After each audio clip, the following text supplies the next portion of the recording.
Welcome back. We're still talking sports right here at Channels TV Sports Center in Lagos, Nigeria. And it will get more interesting now because Akade Tijani has joined us in the studio. Akade, good to have you on the show. You're lovely to be here, to the gentlemen. Lovely to be here. You have to do that. You have to go through all that stress. It's okay. No, you have to respect ladies. Akade, the Africa Cup of Nations, because now I'll get you worried because the Africa Cup of Nations starts in 3 days' time, and Nigeria will not be there. What sort of competition are we going to be having? Well, we won't be there back to back. But like life itself, we won't really be mixed. Trust me on that. It's going to be a very, very tough one, really. Yesterday, you were just doing some little research, and you find that Morocco, Algeria, these teams, 80% of the players playing for them were not born in those countries, and they are very experienced. You look at their height, their track record. It tells you exactly what you need to know. It's going to be a very tough one. Ghana is putting in everything. They want to. It's been long. They want this. They want to try that again. They were so close in the last very strong edition. team too that can, do it with any team. The players are happy with the winning bonus, which is ridiculous. It's getting more ridiculous every day. And it's going to be a very tough one. It's going to be one of the toughest in a very long time. But then we hope there won't be challenges with the host country. Okay, like what? Preparations or what? Yeah, infrastructure. Okay. On a lot of other things.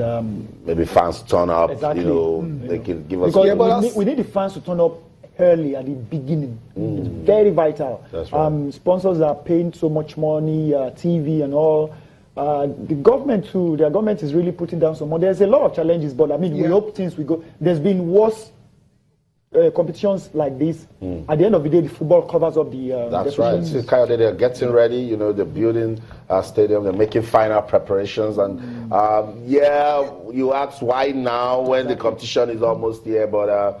Better late than never. So let's just hope that they give us a good competition. And as TJ said, remember, even before the Olympics, let's South Africa 2010. A lot of talks, political tensions here and there. But when the show starts, it's all about football. It totally took over. And Kayode talked about the fans as well. So it's important they turn up right from the start. Gabon, the host country. Obviously, their performance in this Cup of Nations will be very key. Which they've done before at the end of the day. The problem is the football for them. You need the host country to move forward. Advance, right? So that's very key. Even if they don't win it, can you get to the stages? Honestly, because that counts completely. But as a football side, do you think they have what it takes? They've got Pierre-Emerick Aubameyang, just one man. Gennaro was their coach before. He talked about them. He talked about the young Aubameyang. But clearly, Cameroon, Cote d'Ivoire, Egypt. Senegal, the field is too strong for them. But we hope they advance to the next stage at least. Because we can see from there. Yeah, because their opening game is going to be against Guinea-Bissau, who just got their wages paid yesterday and all that. So for this to the tournament, no, they should be winning those. You should win games like that. Because you also have Cameroon in that same group and also Burkina Faso. Good enough, Cameroon is not their first game. Yeah. We can forgive you for losing to Cameroon, Cote d'Ivoire, Ghana, but not Guinea-Bissau. They're actually making their debut in the tournament. So it tells you exactly what you need to know. Okay. Yes. Nigeria is not going to be missed. I just didn't like that. Why you keep going back to that? We knew we were going to go. And Kayode came and then put an ice in the cake that is back to back. It's okay. Nigerian football fans, while the African Cup of Nations is going on, don't worry, we're counting down to the start of the league season. Let's just see some highlights from the game between Ifeanyi Uba and Enugu Rangers. Then we'll come back. We have the Charity Cup. It's an action-packed sort of sports. Don't go anywhere. Stay. So that game at the MPFL Super 4 ended. Ifeanyi Uba won, Enugu Rangers won. We're going to see both teams file out against each other. Today, it's the Charity Cup. And again, we played in Abuja. Enugu Rangers and Ifeanyi Uba again. Tijani, it's a Charity Cup, but does that competition really live up to its objective? Well, it doesn't, because the major objective, fundamental objective, has to be the charity. That name, charity. Charity Shield in England. Months before, we know what the charity is going to be. Children from the we know it. So we don't now. They might not be making money from it, but the name, you have to try to do something with that because it will make so much sense. Giving back. That's what all this football is all about. Anyway, it's not just about the crowd coming, about our love for football, about our the initiative you guys, make it so many times about wanting Nigerians to, devote more time to watching the Nigerian league and all. Yeah. So all this has to, dovetail. It's not just about football alone. It's about life itself. So that's how people will take us more serious, or charity. I love what is happening. All this preparation sensitizes everybody. Okay, the league is coming back. We have to really support the league, honestly. I mean, nobody is saying, they used to say, Real Madrid, Barcelona, when they play, Chelsea, Arsenal, nobody's interested in the Nigerian. It doesn't make sense. We're in South Africa, and when the biggest derby in the world in Spain was going on, the South African stadium was filled up to capacity. So it tells you exactly what you need to know. And just having that interest. Exactly. And then to the teams themselves, I mean, we've seen these teams, they've been, getting ready for the season. We've seen Rangers, we've seen Rivers United going on the tour to Spain. Ifeanyi Ubah as well to spend a lot of money. Encouraging. Yeah, encouraging. Making so much sense right now. Yeah. It's very interesting. I mean, I've told a lot of people, I said, I grew up watching Ayo Salam Rock, Bendel Insurance, ICC, Rangers. That era, the Nigerian League filled up stadium, like we said. But you know what? The difference now is that for this league, people don't really know how much. The progress is amazing. Apart from only something the LMC, I keep saying this. I mean, I can praise LMC to high heavens. But you see, this season, don't let the biggest issue come up again. The payment of salaries. We don't want to. No player must be paid in naira. They shouldn't give them. The real rule from the beginning was pay into the account so that we can monitor exactly what you are doing. I mean, I think that the problem is when you hear Ifeanyi Ubah, when you hear all these other teams that are not, that are not. I'm happy. I want more because. With government, it's a government thing. It's like they are doing them favors, and it's not nice, really. It's happening too many times. It's a dent to the league. It's sad. It draws it back. It happens too much. Okay, I think maybe there are actually some clubs who try as much as possible, even if they're depending on government. The club is more like run privately.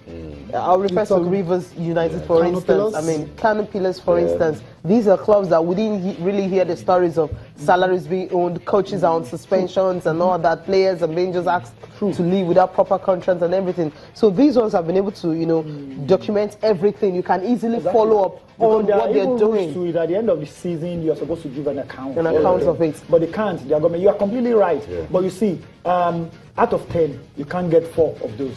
Okay, yes, that's the truth. I think, guys, this is a very serious issue because I know under CAF rules, if you are owing your players, you cannot even register for either the CAF Champions League or the CAF Confederation Cup. And I remember Austin Popo and his group, the National Association of Professional Footballers, are saying that for teams that are owing their players, they're going to report to CAF. This might even affect our participation. I think that's exactly, you got it. You mentioned the Nigerian players. Yeah. That's where the big problem is because they are not united. They are not united up till now. There was another and the other guy, even in the Harrison Jala, the group. They brought in another president. They said it was not. You don't do this. Nobody does this in England. When the Players Association takes a stand, that is it. The FA is in line with them. The FA respects them, and the FA does not respect this group. Because if you don't respect yourself, nobody's going to respect you. When you are fighting every day, nobody knows who is the president, money issues, even from the foreign is absurd. So they need to put their house in order. Well, I mean, they've been on this for decades. And again, I keep saying this. Every time I keep saying, I've been saying this for decades. I'm one of those who come here and also talk about former players going through. I don't need to because when they look at the Super Eagles player, look at the bonus, is amazing. The kind of money you get, you should. Nobody needs to come and fight for you later. But I keep saying this. It's called insurance for the national team of Nigeria. From the Super Eagles to Falcons to under 17 to under 20 to the players in the Nigerian league, there's no insurance, and that's sad. I mean, look at a player breaks his leg. What happens to him? Nothing. He goes home. You are there with your family. They are really trying. NFA, LMC. I really love what they are doing. But insurance. I've asked all the presidents of the NFF for a long time now. When we meet, I'm like, what about insurance? Instead of playing the Super, we were during West House era. cases that we're saying it with the players. We say, why you get $10,000? Can they arrange with I don't want to call names, some reputable insurance companies and say, you know what, these guys, they go home with $10,000 per match.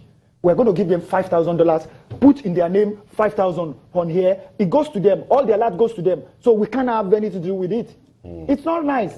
Exactly what happened with the Okaraji thing in which he died for Nigeria, nothing happened. And Vivian Foy died playing for Cameroon, and up till date, his family still gets paid through fever. Okay, wow. That's So Coyote, this is really tough. But hopefully our football will get going. Let's see if there will be some changes. So today we'll be seeing the Charity Cup in Fairyoba. We'll take on Enugu Rangers. In case you're wondering, it's the winners of the Federation Cup versus the league champions. So we should be seeing some fireworks time, 4 p.m. venue, Abuja National Stadium. We'll see some good football. Let's just quickly see what's happening with the papers before we get on with the show. Let's get Coyote talking some front page of the Complete Sports. It also says, Watford ready to sell Yalo to Chinese club. What's going on with this Chinese fever, Coyote? Money.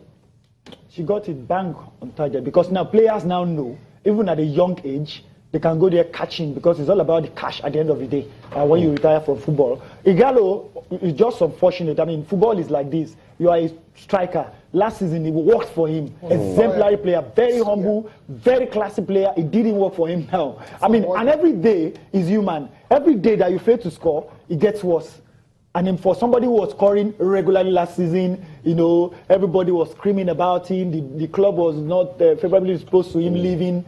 Now to hear this, but it might stay maybe. But it can still pick up. It's still a very long season. It's worrisome. It's worrisome. 1 or 2 goals, it picks up. We will stay with this conversation. You know what? Let's take a breather now. When we come back, we'll continue to review the papers. Particularly this talk of Yalo going to China. It's worrisome. Don't go anywhere. Stay.